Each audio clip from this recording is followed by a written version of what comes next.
नाज़रीन आदाब, खबर खास के साथ मैं हूं हिना जुबैर और आज का हमारा मौजू रहेगा पहलू खान केस के गवाहों पर जो पिछले दिनों फायरिंग हुई है उसी पर हम बातचीत करेंगे। चलिए शुरुआत करते हैं।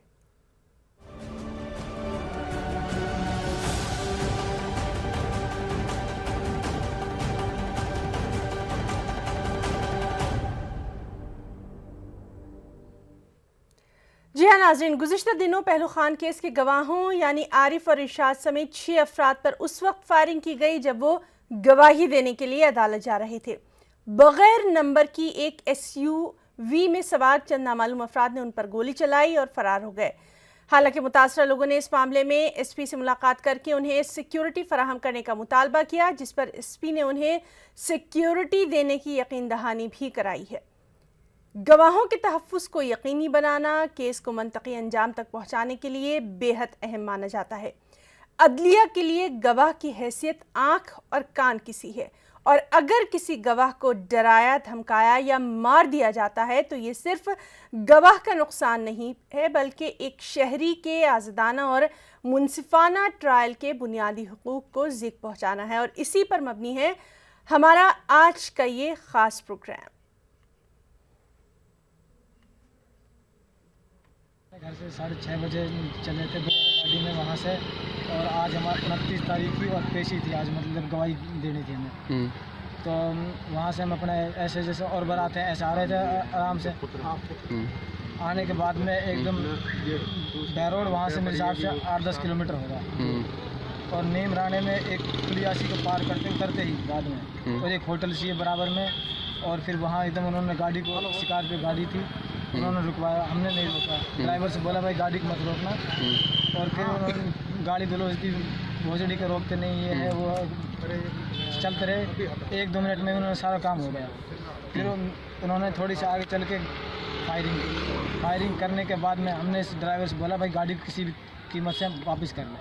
अच्छा, फिर आपने पुलिस को सूचना दी? फिर हम तो बिल्कुल वहाँ से डर के और एकदम पुल के नीचे निकल के आगे से, और एकदम ये रास्ता मिला था हमें यहाँ पे बाड़ोद गांव पता लगा। बाड़ोद होते हुए हम यहाँ अलवर साइड में आ गए जी। करीबन हम 6:30 बजे अपने घर से चले थे। हमारे पास बिलोरा गाड़ी थी और हम बैरोड कोर्ट में गवाही देने के लिए जा रहे थे अपने अब्बा के मामले में। तो वहाँ जो हमने नीम राणा हमने वहाँ से क्रॉस किया। क्रॉस करते ही वहाँ पे नुकनी एक ब्लैक कलर की स्कॉर्पियो आई पाछे से, और हमारी गाड़ी के लिए हाथ देने लगे और कहने लगे भाई रोको रोको, गाली गलौज करने लगे। पर हमने अपने ड्राइवर से कहा कि भाई, हमने उस पर नज़र मारी तो उस गाड़ी पे नंबर प्लेट नहीं थी, कि भाई हमने अपने ड्राइवर से कहा कि भाई इसके लिए गाड़ी मत रोकना, इसमें नंबर नहीं है। रोड मामला हुआ है। पहलू परिवार है, पहलू के बच्चे हैं। ये सुबह गवाही के लिए आ रहे थे तो कुछ गुंडे बदमाशों ने, जो अपराधी हैं, उन्होंने इनको घेर के, ये जैसा बता रहे हैं, इन पर फायरिंग की है। इस तरह की फायरिंग और इस तरह की गुंडागर्दी नहीं चलेगी, क्योंकि उन जो मुलजिम है वो बाहर घूम रहे हैं, गुंडे बदमाश बाहर घूम रहे हैं, इनकी जान को खतरा है। इसलिए नाज़रीन, इस पर मज़ीद बातचीत के लिए हमारे साथ कुछ ख़ास मेहमान मौजूद रहेंगे। चलिए सबसे पहले आपका उनसे तारुफ करवा देते हैं। हमारे साथ जयपुर स्टूडियो से रहेंगे सादिक अली साहब, जो कि साबिक नायब सदर हैं अक़लियती सेल BJP राजस्थान से। अब्दुल लतीफ़ आर्को साहब हैं, जो कि सेक्रेटरी हैं मिली काउंसिल राजस्थान के। और फ़ोन पर हमारे साथ रहेंगे अल नासिर ज़करिया साहब, जो कि सेक्रेटरी हैं महाराष्ट्र कांग्रेस कमेटी के। अपने तीनों खास मेहमानों का हम बहुत बहुत इस्तकबाल करना चाहेंगे, और सबसे पहले सादिक अली साहब आपसे ही शुरुआत करना चाहेंगे। गवाहों की जो सिक्योरिटी है, उनकी जो हिफाजत है, उसको यकीनी बनाना सबसे पहले पुलिस का काम होता है, एडमिनिस्ट्रेशन का काम होता है। अगर इस तरह से उन्हें डराया धमकाया जाएगा तो वो कहाँ जाए?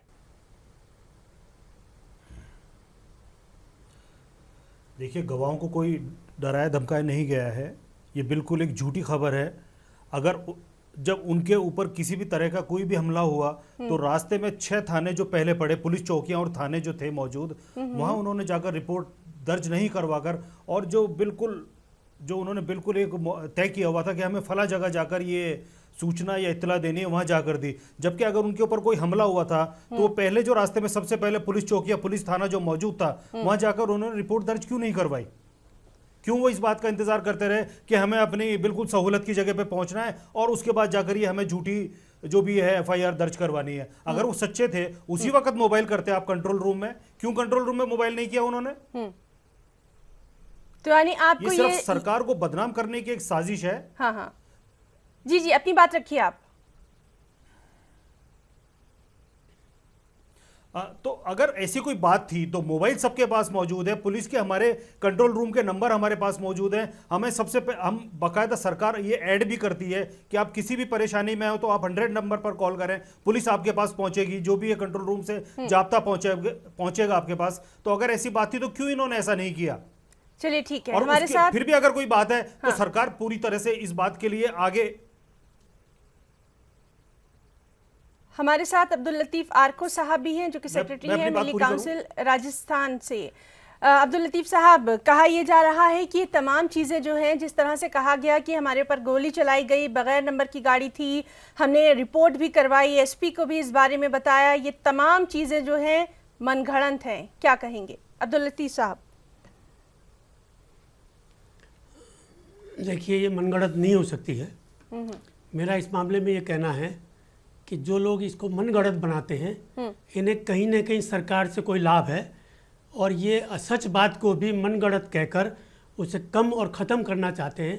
बल्कि सच्चाई ये है कि ये मॉब लिंचिंग जो है अब तक 79 हो चुकी है। 2015 में शुरू हुई थी, ये 9वें महीने से शुरू हुई थी और अब 79 तक पहुंच चुकी है। और जो मॉब लिंचिंग में लिप्त हैं उनको सरकार महिमा मंडप करती है, उनके साथ सरकार नरम रवैया रखती है, पुलिस उनकी मदद करती है, ये सारी चीज़ें मौजूद है। और फिर हमारे भाई का कहना ये है कि वो पुलिस में क्यों नहीं गए, उन्होंने फ़ोन क्यों नहीं किया, जब मालूम है कि पुलिस हमारा साथ नहीं देती है, बल्कि पुलिस जो मरता है उसी को मुलजिम बना देती है, उसके परिवार को मुलजिम बना देती है। लेकिन सादिक अली साहब का साफ तौर पर कहना है, सादिक अली साहब का ये कहना है कि वहां पर कई करीबी पुलिस थाने थे, कहीं पे भी मोबाइल के जरिए जो है वो फौरी इत्तिला दी जा सकती थी, तो ये ना करके बहुत सारे पुलिस चौकी जो है उनको पीछे छोड़कर तब आगे आया गया। दरअसल क्या है, इनको पूरी जानकारी नहीं है, मैं ऐसा मानता हूँ। अगर इनके पास पूरी रिपोर्ट होती तो ये बताते। मैं परसों अलवर था जी, और जिस वक्त ये घटना घटी है उसके फौरन बाद मेरे पास फ़ोन आया कि साहब यहाँ ऐसी घटना घट गई है। मैंने कहा तुरंत चले आओ, कोई भी हो सकता है उनके पीछे लगे होंगे, तुम थाने में जाओगे, थाने से पहले तुम्हारा काम हो जाएगा। तो ये सारी चीज़ें ऐसी है कि इंसान मजबूर है, वो क्या करे क्या नहीं करे। अगर उसने अपनी जान बचाने के लिए अलवर तक पहुंच गए वो, तो अब ये बात आ रही है कि साहब उन्होंने वहां क्यों नहीं किया, ये क्यों नहीं किया, जबकि हम देख रहे हैं कि बेटा महिमा मंडप करता है, मंत्री है, और बाप उसकी मुखालफत करता है।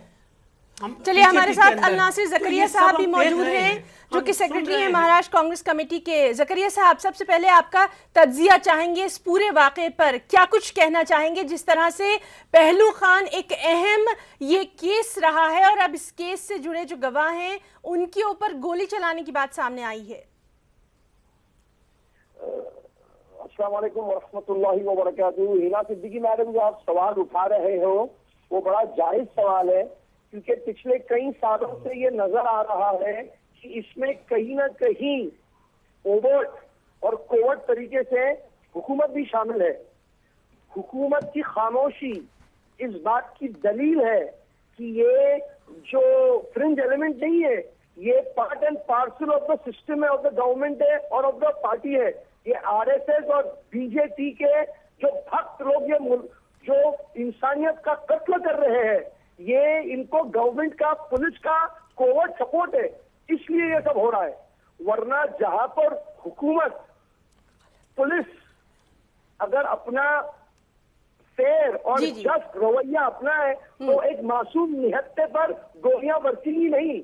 और ये कोई नई बात नहीं है, ये सिस्टमैटिक पैटर्न है। जैसा कि अब्दुल लतीफ साहब ने बिल्कुल सही कहा, जब से ये हुकूमत सेंटर में आई है, 79 मॉब लिंचिंग में, 2018 में 24 मॉब लिंचिंग केसेस हुए जिसमें 24 लोग मारे गए। और एनालिसिस ये बता रहा है कि 4.5% increase in mob lynching cases since 2017। और अल नासिर ज़करिया साहब, अल नासिर ज़करिया साहब, ठीक है, ये तमाम आंकड़े जो हैं वो हमारे पास हैं। हम सिर्फ ये जानना चाहेंगे कि अब आगे क्या, अगर इस तरह से गवाहों को डराया धमकाया गया है जैसा कि वो कह रहे हैं, तो अब आगे क्या क्या कुछ उनकी सिक्योरिटी के लिए आप लोग भी आवाज उठाएंगे? बिल्कुल, आवाज कांग्रेस पार्टी तो हमेशा गरीबों के साथ लड़ती है, बेकसूर के साथ खड़ी रहती है। हम ये नहीं देखते वो मुसलमान है, हिंदू है या सिख है, वो इंसान है तो हमको साथ देना है। और ये जहां तक लड़ाई जारी है, आने वाले चुनाव में राजस्थान में आप देखिए बीजेपी की मिट्टी पलीत होंगी। क्यों? पहलू खान के केस में क्या कुछ किया जाएगा? पहलू खान पे हमारा मौजू है, क्या कुछ किया जाएगा? बिल्कुल, इसमें कांग्रेस पार्टी न सिर्फ पार्लियामेंट में बस रास्ते पर एहतजाज करेगी और पहलू खान के घर वालों से मुलाकात करेंगी, जो भी हमसे मदद हो सकती है। बिना लॉ एंड ऑर्डर को हाथ में लिए हुए हम तैयार हैं उनका साथ देने, ताकि सच्चाई गहराई तक अगर तफ्तीश की जाए तो ये लोग सारे बीजेपी और आरएसएस के काडर के लोग हैं और कांग्रेस इन लोगों का साथ देगी पहलू खान की फैमिली को। बिल्कुल। सादिक अली साहब, आप बहुत देर से कुछ कहना चाहते हैं, अब अपनी बात रखिए। सादिक अली साहब। हाँ, देखिए, मैं पहले हमारे जो बुजुर्ग लतीफ साहब मेरे पास बैठे हैं, इनसे एक बात कहना चाहूँगा। हो सकता है ये भूल गए होंगे, जब पहलू खान का जब मसला हुआ तो जयपुर के मुस्लिम मुसाफिर खाने में जो लोग मौजूद थे, इस मसले को लेकर सरकार से बात करने के लिए और परिजनों से बात करने के लिए, उनमें मैं बाकायदा शाना बशाना इनके साथ था। ये बिल्कुल इनको बिल्कुल जहन में होगी ये बात। और हमारी पूरी टीम भारतीय जनता पार्टी के जो भी माइनॉरिटी के जो कार्यकर्ता हैं, ये जो गैर माइनॉरिटी के कार्यकर्ता हैं, वो बराबर मुसाफिर खाने से इस मसले में जुड़े रहे। हमारे मुख्यमंत्री जी इस मसले से बाकायदा हम लोगों को डायरेक्ट निर्देश देते रहीं। और जहां तक मॉब लिंचिंग की बात है, मैं आपको बताऊं कि सही मायने में जो मॉब लिंचिंग जो किया गया है वो अलवर के गोपालगढ़ में अशोक गहलोत जी के जमाने में मॉब लिंचिंग हुआ था, जब मस्जिद में उन्होंने हमारे लोगों को नमाज पढ़ते हुए गोली मारी। मैं पूछना चाहता हूं कांग्रेस के इन लोगों से कि अशोक गहलोत जी के जमाने में जिन लोगों को मस्जिद में घुसकर मारा गया था, सुनिए मेरी बात, मैंने आपकी बात काटी नहीं है, मेरी बात सुने। कितने पुलिसकर्मियों को उन्होंने सजा दी, कितने परिजनों को सरकारी नौकरी दी आपने? सुनिए मेरी बात सुनिए। मैंने आपकी बात बीच में काटी नहीं है। आप क्या है, मेरी बात सुने। आप कांग्रेस के लोगों के साथ एक प्रॉब्लम है कि आप माइनॉरिटी की बात सुनते नहीं है। आपने गोलियां क्यों बरसाई? आप लोगों के साथ एक प्रॉब्लम है कांग्रेस के लोगों के साथ कि आप माइनॉरिटी की बातें आप सुनते नहीं है, इसलिए आप माइनॉरिटी आपसे दूर हो गई है। चाहे वो यूपी है, चाहे बिहार है, चाहे बंगाल है, और चाहे आपका महाराष्ट्र है। आप ईमानदारी की बात कीजिए। सुनिए मेरी बात सुनिए। अरे गोपालगढ़ बताइए ना आप, अशोक गहलोत ने कितने पुलिसकर्मियों को सजा दी और कितने परिजनों को सरकारी नौकरी पे लगाया? सूरवाल में हमारे इंस्पेक्टर फूल मोहम्मद को मॉब लॉन्चिंग की गई, अशोक गहलोत ने मॉब लॉन्चिंग करवाई, कितने लोगों को सजा दी गई? उनके सूरवाल में हमारे एक जाबाज इंस्पेक्टर को मार दिया। मुसलमानों के साथ इंसाफ हुआ है, उनके कार्यकाल में अच्छा काम हुआ है, अपने लोगों की इंसाफ हुआ है ना गोपालगढ़ में और सूरवाल में? आपकी जानकारी नहीं है। गोपालगढ़ में और सूरवाल में इंसाफ हुआ है ना, आपने देखा है ना? अब्दुल लतीफ साहब, आपके पास आना चाहेंगे, आपसे जानना चाहेंगे। अब्दुल लतीफ साहब, आपसे जानना चाहेंगे, जिस तरह से लगातार जो है ये जो भीड़ के जरिए मारने के वाकयात और एक खास तबके को निशाना बनाने के वाकयात सामने आते जा रहे हैं, क्या एक जो समाजी बेदारी है उसकी बहुत ज्यादा जरूरत आप महसूस करते हैं? देखिए, समाजी बेजारी तो बहुत ज़्यादा ज़रूरत है, वो तो होती रहनी चाहिए। लेकिन मैं एक बात इस वक्त ये कहना चाहता हूँ कि हमारे मोदी जी ने जिस तरह से पाकिस्तान पर सर्जिकल स्ट्राइक को लेकर के बार बार बयान दिए हैं, ये बहुत अच्छी बात है कि पाकिस्तान जो है उसके खिलाफ जो भी हमारे यहाँ से होना चाहिए, उस सर्जिकल स्ट्राइक के बाद भी उनके अटैक बंद नहीं हो रहे हैं। ये तो एक अच्छी बात है कि वो उन्हें ज़्यादा से ज़्यादा इसका एक्टिव होना चाहिए।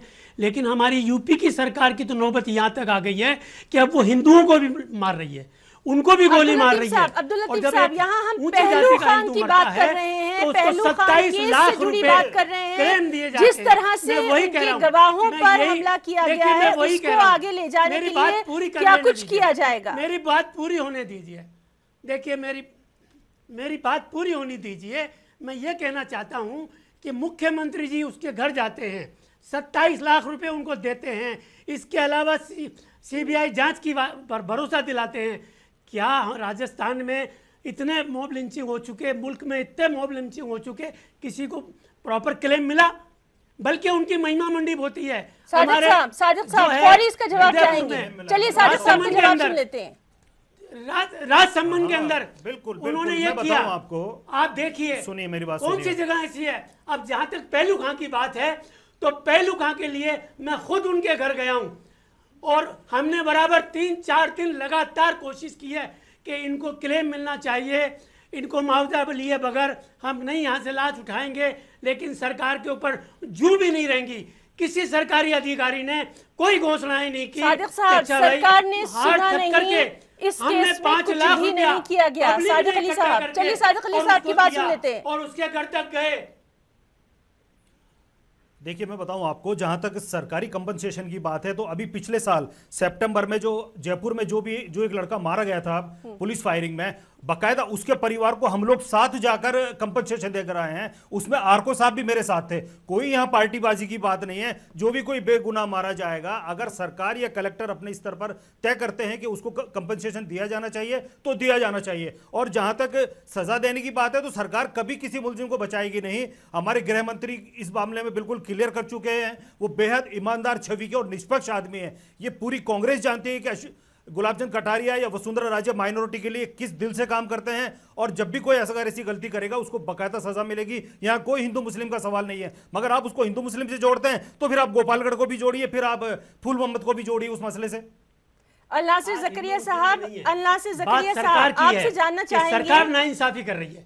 अल्लाह ज़करिया साहब, आपसे जानना चाहेंगे, जिस तरह से लगातार ये मॉब लिंचिंग के या हुजूमी तशद्दुद, भीड़ के जरिए मारे जाने वाले वाकयात बढ़ते चले जा रहे हैं, इस पर कम से कम अब सियासत बिल्कुल नहीं होनी चाहिए, बल्कि जो कसूरवार हैं उनको सजा देने के लिए सभी पार्टियों को आगे आना होगा। बिल्कुल बिल्कुल सिद्दीकी जी, जो आप सवाल उठा रहे, ये मुल्क का सवाल है, ये किसी फिरका, जमात, मजहब का नहीं है। अगर कोई कॉन्स्टिट्यूशनल मीन्स से गवाही देने जा रहा है, आप उसको इंटिमिडेट कर रहे हो, उसको डरा रहे हो, उसको धमका रहे हो, ये कौन से माशरे में होता है?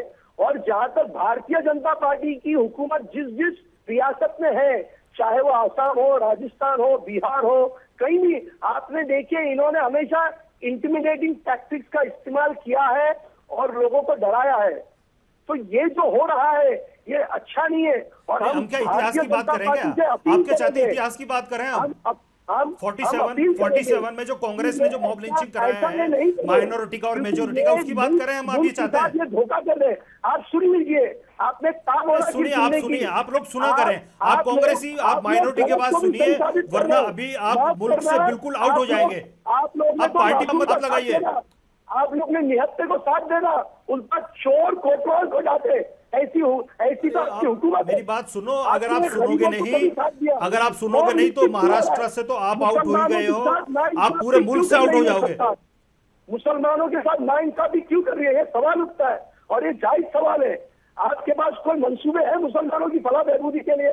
आपने पिछले 4-4.5 साल में आप लोग ने क्या किया, सिवाय तोड़फोड़, मारधाड़, गरीबों को सताना, दलितों को शोषण करना, मुसलमानों को मारना, इसके अलावा आपकी हुकूमत ने राजस्थान में क्या की? मुझे 1, 2, 3 पॉइंट्स तो बताइए कि आपने तालीम के लिए, आपने लॉ एंड ऑर्डर के लिए, आपने हाउसिंग के लिए, हेल्थ के लिए, मुसलमानों की फलाह बहबूदी के लिए। चलिए अल्लाह से ज़करिया साहब, सादिक अली साहब की बात सुन लेते हैं। अल्लाह से ज़करिया साहब, आपने बहुत सारे सवाल कर दिए, चलिए उनसे सादिक अली साहब बताइए। बहुत सारे चीजें जो हैं वो आपके सामने आ गई हैं कि किया कुछ नहीं गया है, सिर्फ बयानात सामने आ रहे हैं। हमारे नाज़रीन के सामने अपना पहलू रखिए।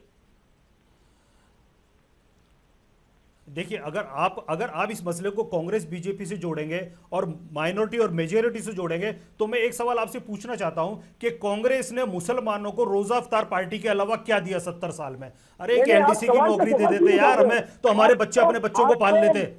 नहीं। अगर आप मेरी पार्टी को ऐसे जोड़ेंगे तो मैं भी आपकी पार्टी को जोड़ूंगा। अगर आप मेरी पार्टी के खिलाफ सवाल खड़े करेंगे, मैं आपकी पार्टी के खिलाफ सवाल खड़े करूंगा। पिछले साहब के वजीर आला ने कुछ नहीं किया, सीफर काम किया, सीफर। आज वहाँ पर इतने परेशानी है, लॉ एंड ऑर्डर प्रॉब्लम है, किसान आत्महत्या कर रहा है, गरीबों का शोषण हो रहा है, अकलेती शोबे के लोगों पे मारहाड़ हो रहा है, आप लोग चुप बैठे हो, इसका क्या मतलब है? ऐसी हुकूमत की जाती है, ऐसा काम किया सादिक जाता अली है। साहब, सादिक अली साहब, आपसे एक सवाल जानना चाहेंगे। जो पहलू खान के जो गवाह हैं उनका लगातार ये मुतालबा रहा है कि उनका केस जो है वो जहां वो चाहते हैं वहां पर शिफ्ट कर दिया जाए। क्या ऐसा मुमकिन हो सकता है, क्योंकि ये उनकी सिक्योरिटी को लेकर बात हो रही है? नहीं, ये तो फिर अदालत का मसला हो गया ना साहब, ये तो कोर्ट फैसला करेगा, इसमें तो सरकार तो क्या करेगी भाई, ये तो कोर्ट बताएगा, वो कोर्ट में एप्लीकेशन लगाएं। ठीक है, भाई ये तो कोर्ट तय करेगा, अब्दुल इसमें तो लतीफ सरकार फारूक का तो कोई मसला ही नहीं है। साहब, अगर कोर्ट उनको जी क्या इस सिलसिले में कुछ किया जी, गया बोलिए। आगे? देखिए, इस सिलसिले में क्या किया गया है या क्या किया जाने वाला है, ये पूरी जानकारी हमें अभी उनसे लेनी है। और हमें ये मालूम है कि दरअसल हो क्या रहा है, ये कांग्रेस और बीजेपी का नाम लेकर के सारी बात को डायलेट करना चाहते हैं। सच्चाई ये है कि जो कांग्रेस अगर मुसलमानों के लिए कहीं थोड़ी मदद को खड़ी भी होती है तो उसे मुसलमानों की पार्टी कह करके ये टारगेट करते हैं ताकि वो लोग भी मदद को आगे ना आए, यानी हमारी मदद भी रोकी जाती है। नहीं, जब वो ये सरकार सारी की को सारी जो कौन रोकता हरकतें है हैं ये बीजेपी की। मुझे एक बात बताएं, और जितनी जब मर्तबा 5 साल अशोक गहलोत जी देखिए, की सरकार आप रही है, किसने रोका मेरी उनको बात काम पूरी करने होने के लिए? दीजिए, क्यों माइनॉरिटी को मेरी उन्होंने बात पूरी होने रिजर्वेशन दीजिए। क्यों माइनॉरिटी आप बाद में बोलिएगा, मेरी बात पूरी होने नहीं, दीजिए। गलत बात है। मेरा आप ये गलत कहना बात है, करेंगे, मैं आपको बोलने नहीं दूंगा। मेरा ये कहना सुन है लें मेरी बात। कि सीधी सीधी सी बात है, जितनी मर्तबा मॉब लिंचिंग के खिलाफ स्टेट या सेंट्रल में किसी ने कहा है, उतनी मर्तबा उसके दूसरे तीसरे दिन तो मॉब लिंचिंग हो ही जाती है। इसका मतलब ये हुआ कि वो जो बोलते हैं कि ये मत करो, लेकिन फिर भी होता है, या तो दलित की होती है या तो मुसलमान की होती है। तो ये जो अंदाज है ये हमारे समझ में नहीं आता कि वो मना करने के लिए कहते हैं या ये इशारा देते हैं कि मैं ऐसा ही बोलता रहूँगा और तुम अपना काम करते रहना। ये खुली किताब की तरह बात समझ में आ रही है कि मॉब लिंचिंग 2015 से पहले कभी नहीं थी। हाँ, हमारे बीजेपी ने बहुत अच्छा काम किया है। मैं आपको इनके अच्छे काम भी गिनाना चाहता हूँ, आप सुन लीजिए। इनके अच्छे काम देखिए कि हमारे को कांग्रेस के जमाने में 2,60,000 प्री मैट्रिक स्कॉलरशिप मिलती थी, लेकिन बीजेपी ने आकर के 50,000 रख दी और वो 50 भी नहीं मिल रही है, वो 50 भी बंद हो गई है। ये अच्छे काम किए इन्होंने, हमारी तालीम अशोक गहलोत जी ने हमारे को लोन मिलते थे, वो लोन भी रोक दिया। वो भी इन्होंने रोक दिया। ये सारे अच्छे काम ये कर रही है। सादिक साहब आपके पास आएंगे, पहले अल्लाह से ज़करिया साहब की बात सुन लेते हैं। सब देखिए, अगर बोलते रहेंगे तो किसी की बात समझ में नहीं आएगी। अल्लाह से ज़करिया साहब, या तो पाकिस्तान जाओ। मेरा एक ही सवाल है, इससे ज्यादा और क्या सबूत लेना चाहते हैं हमसे? हमारे सब्र का क्या सबूत लेना चाहते हैं? ये पिछले 4-4.5 साल में ये हुकूमत ने मुसलमान की फैलाव बहबूदी के लिए क्या काम किया, आप जिनके बताइए, इस न्यूज 18 चैनल पर आप बताइए। अरे आपने 70 साल में क्या काम किया यार, आपने 70 इयर्स में क्या काम करा है, ये तो बता दो मुझे बराए मेहरबानी। आप कहाँ, आपने बताइए।